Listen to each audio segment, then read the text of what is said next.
Good morning. It's Thursday, November 26th. It's Thanksgiving.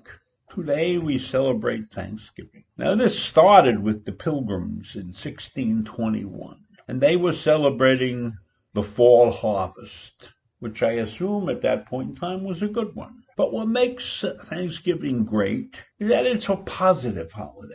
We're not celebrating some religious icon or some event that took over the world. It's a positive holiday. It's a secular holiday. There are no outside forces involved in this holiday. And so I want to tell you about my Thanksgiving from years ago and several good Thanksgiving stories. When we first got married, I had Thanksgiving at my house. The first year we were married, we had a 2-room apartment in the basement of a 1-story house. We had Thanksgiving there. And I had my brothers and my nephews. I didn't have any nieces at that time. And my father and my mother and my in-laws and my sister-in-law. And they came to our little basement apartment and we squeezed everybody in and we had a great time. And I don't remember if there was football. There probably was football on, but we had a great time, and Gertrude and I struggled with the turkey, but we got it in the oven, and we made dinner, and we had a wonderful time. And then later on, the family grew.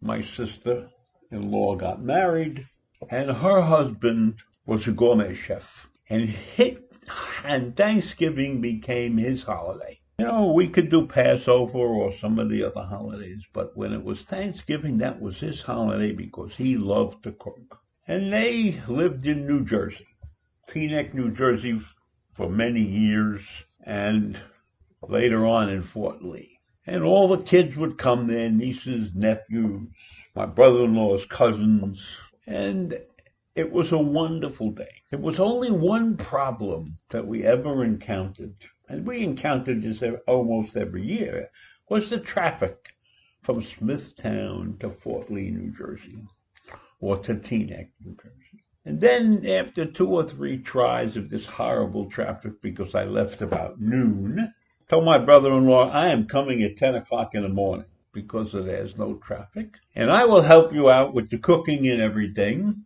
And if you don't want me to help out, I'll sit and read a book, or I'll watch television, or I'll go for a walk. He lived in some nice neighborhoods. And that's what I did for the last 20 or so years that we were going to New Jersey for these Thanksgiving dinners.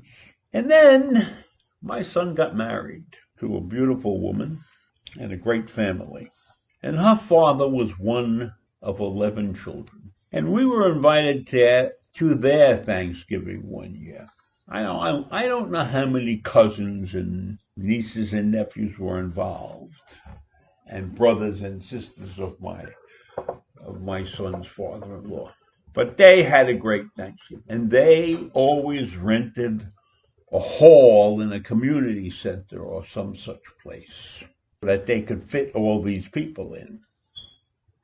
And everybody contributed something to the Thanksgiving dinner. So either they were baking cakes, or they were making the turkey, or they were producing the salads or the vegetables or whatever it was. But in any event, it was a wonderful day.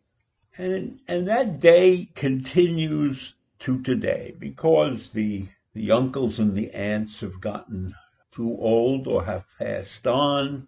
But the nieces and nephews have taken the job over. So I think about that, and I saw a picture the other day of the last Thanksgiving. That would be last year. And there must have been 50 or 60 people in the picture. And I was able to recognize my son and daughter-in-law, and my grandson and my granddaughter were there. And I recognized his in-laws, and everybody had a smiling face, and they were crowded around to get into this picture. So I look at that, and I think about what's happening this year and how people can't travel, won't travel, have been advised not to travel. But it's not stopping people, and I can understand why, because this holiday is special. It's a goodness holiday. It makes you feel great. And if the food is good, that's a bonus. If the food is not so good, the camaraderie makes up for it. But I think this year we should be fighting hard against this virus. And I really think people should be staying home. And I can't accept the fact that many parents are putting pressure on their children to come and see their sisters and brothers or stuff like that. I think people should be smarter than that. Right now, we need to be tougher than the virus. And we have to keep in mind that the vaccine is right around the corner and next year will be better. And that's the outlook we should have. So we have to tough it out this one year and hope that everything is much better next year. And also recognize the fact that we're going to have to be tough for several years probably until we get reconstituted and reorganized from the disruption that this virus has caused all of us. So with that, I leave you. Have a wonderful and happy Thanksgiving. If you must travel, stay safe, wear your mask, elbow bump, try and stay 6 feet away from everybody else. We don't need this thing to become the super spreader that everybody is predicting that it will be. So that's it for today, and I'll see you in the morning. Bye.